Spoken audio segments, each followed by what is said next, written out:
Okay, everybody, we wanted to spend a few minutes with you guys today to talk about sort of the introduction to the driver's angle and this drift taxi build that we have going on between 2019 and 2020 here in Richmond, Virginia, to target some of the local clubs and just get more people involved in the motorsport aspect in general. I think, you know, for us, the taxi service is twofold. One is to get spectators obviously more involved as a spectator, right? To see a different side of the driving aspect, to be entertained in a different way. And then likewise, for people thinking about taking that next step into driving, to put them in the car to say, hey, I can actually do this. This is obtainable, because we are so fortunate here in Richmond, Virginia, to have a couple very prominent local clubs that do anything from drifting to grip driving and anything in between.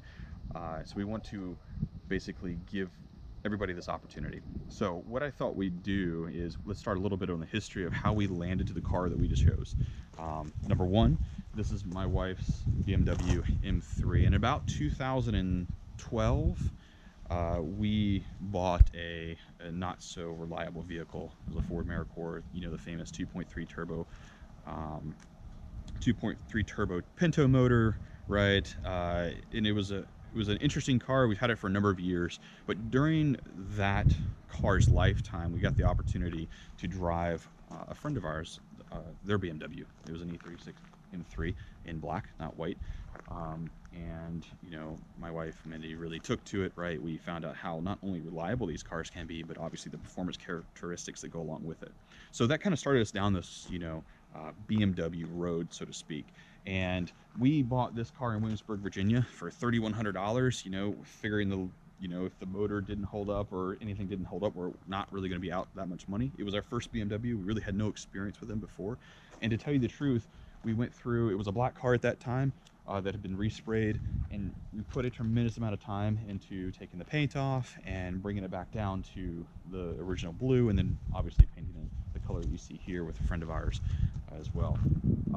And long story short, this car has been nothing but amazing. It runs in a SCCA autocross class STR today, but in general, you're looking at a stock car, stock drivetrain, with a bunch of suspension work, some sticky tires, and a roll bar and some seats inside. And it's been performing like this for a number of years now. We've had a number of drivers go through the car, and it's been amazing to not only have it as a staple when you know you want to go do an event very quickly, you can just pull it out of the garage and not mess with it, but also just in the performance characteristics, it's been very, very good.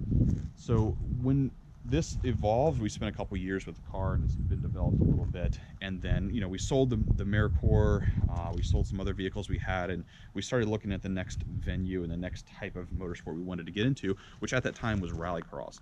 And rallycross had a venue fairly local to here that's, you know, is very good. It's kind of a field, and if you don't know what rallycross is, I'll throw some images up or videos and things like that. But it's basically an autocross on dirt, except for that you're not going after the fastest lap, you're looking after the fastest accumulated time throughout the entire day. Now, when we made that decision, we decided to say, okay, well, we need a car for that, and because we had such luck with this, with Mindy's BMW in the autocross world, let's take a look at what the BMW field has to offer for rallycross. And so we actually went and bought this car out of Atlanta, Georgia, and it's a TI, but it already had a 328i swap in it. I think we bought it for 21 or 2200 bucks. No, literally, you know, 6 weeks after we bought it, they announced that that rallycross venue was going to close for the year of 2018 and 2019, and it's still closed today. And so we kind of sat on it, right? So my brother and I autocrossed this for a year and a bit, and we just enjoyed the car for as little money as possible. So we were running both of these events at the same time, and you know, had a lot of fun, and we beat on it like no tomorrow, and it still held up. Then, you know, something very, very good happened in the Richmond area, and Spirit Drift, Spirit JP, and Joe created the drifting venue in late 2018, early 2019, and we decided, you know, just to take this in stock form at that time to the event, and had a tremendous amount of fun. So that really kick-started, you know, a whole new avenue in the motorsport area for us. And so what we did was, during that time, we literally took the car and, you know, just trying to maintain the simplistic nature of what we do, is take the interior out, add a roll cage, throw some seats at it, and I bought an SLR budget weld-on angle kit. And and left it at that. And so through the 2019 year, this car, almost every event evolved into something a little bit more special.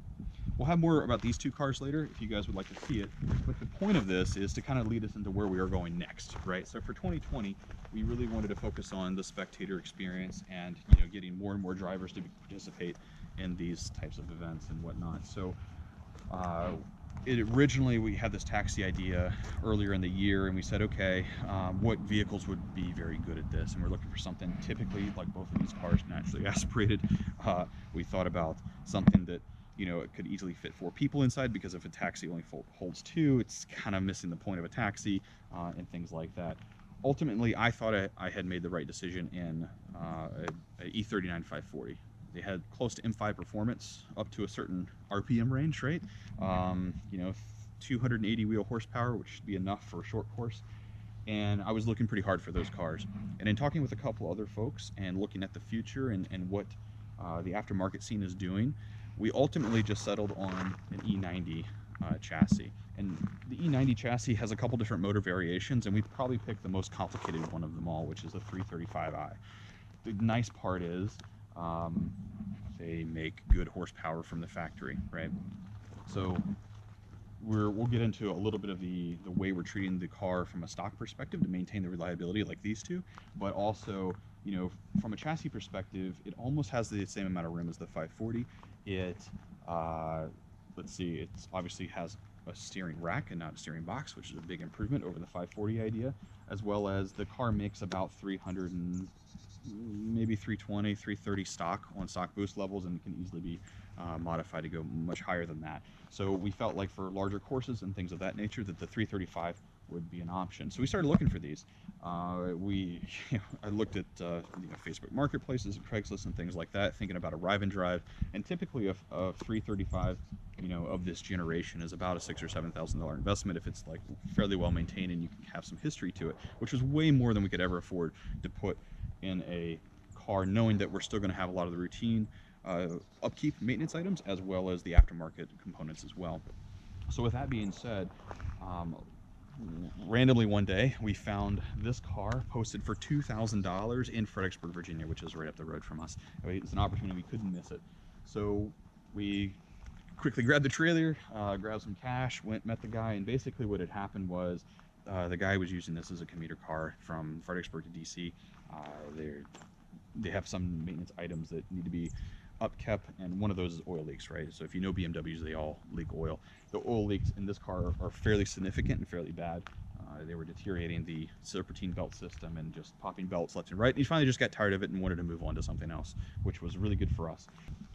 Everybody that knows about a 335, this is kind of where everybody gets nervous, right? Especially under a performance car. They have some fairly standard and well-known issues. One of those issues being heat. Like any modern turbo car, the oil gets hot, the cooling gets hot, they go into limp mode, they reduce the power, and they make the whole driving experience not so pleasant. So for this car specifically, we're looking into options and things like that, because this is going to be strictly a track car, not a street car. Luckily for us, this is a sport package car. It's a 2007. It did come already factory with the aftermarket oil cooler setup, which makes it very easy to adapt from this to something that's a little bit more hefty for racing purposes. So some of the more basic upgrades that we're going to go through is obviously we'll have an oil cooler system. We're going to put a massive radiator in it. We're going to remove all of the AC system in front of that. We're going to do things like the way the intakes work on this car. The air gets sucked in through the air box here. It goes around to the turbos that are on this side. Then the charge pipe runs back over to this side where the intake and throttle body assembly sits underneath the air box, trying to keep the hot side and the cold side of the car segregated. So BMW did some smart things in engineering that, but it also made it quite complicated because there's intakes that literally run behind the motor, in between the motor and the firewall, and in front of the motor around the serpentine belts, making maintenance a nightmare and everything else. So one of the big concepts here, just like we experienced with the other cars, is just to simplify the entire thing. First being removing a lot of the factory induction pipes and things of that nature, removing a lot of the plastic that's probably at this point in time gotten fairly brittle, replacing it with aluminum, potentially a bigger intercooler, obviously a bigger oil cooler, and just kind of just a general cleanup. But we do want to maintain a factory motor with close to factory boost levels at this point. We feel that there's probably enough 500 horsepower 335s out there that we know what parts we need to throw out to maintain that level of performance, but then just kind of go back and detune it a little bit to help with the reliability.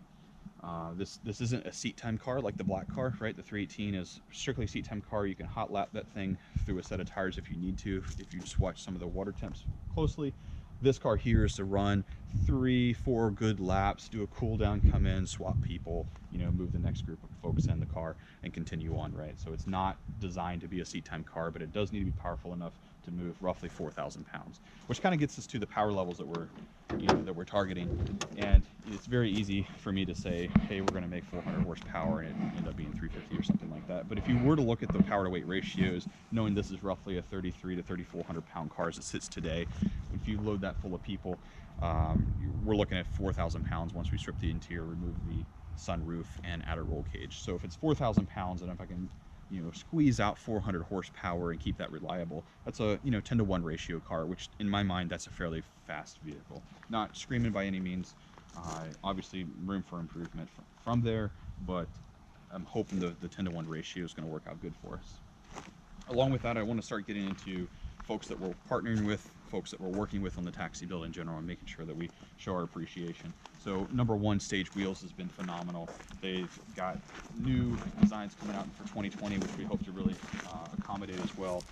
We're going to do a little bit of an unboxing here in a minute on stage, and I've seen these in the shop, but I actually have not placed them up to the car, so I'm super excited to see what those look like. Along with that, Methodical Motorworks out of Culpeper, Virginia. So Renzo with Methodical is helping us with the maintenance aspect of the car. The car's, you know, cleaned up a little bit today just to do this video. Then it's going on a trailer and going to be shipped to that shop, and we're going to run through a fairly extensive maintenance list. I'm replacing almost every gasket the motor has from bottom to top, and the sides and front and everything. The car as it sits today is on KW suspension. You know, they had some coilovers on the car. We're gonna probably remove those for something else. We'll find out who that partner is later. And then finally, Drift HQ, who I think builds some of the most robust and competitive priced components on the market today for drifting. So we're going to fill the car with as much Drift HQ stuff as we can, because, you know, the business model's there, as well as those guys are really good at what they do. Likewise, we've already found some used downpipes that are catless, so we're going to throw those on when we're at Methodical. We're going to do catalytic converter delete as well as muffler delete, just to make sure we get the heat out of the car and make it sound as rowdy as possible right up on the car. So let's take a look. The Stage has two models right now. One is the Knights and the other is the Belmonts. Now for the bolt pattern of the BMWs, we only have the Belmont option today, but I know there's some exciting stuff coming for 2020, which will be good. So these, I believe, are, just let me make sure I read it so I don't get it wrong. So there definitely are 18s. These are 9.5 inches wide and in the bronze color. Oh yes.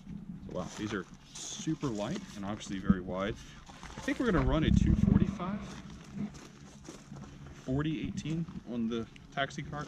We'll figure it out as it goes. Perfect, guys. Well, I think that's a wrap for us, and we'll go from there. Talk to you later.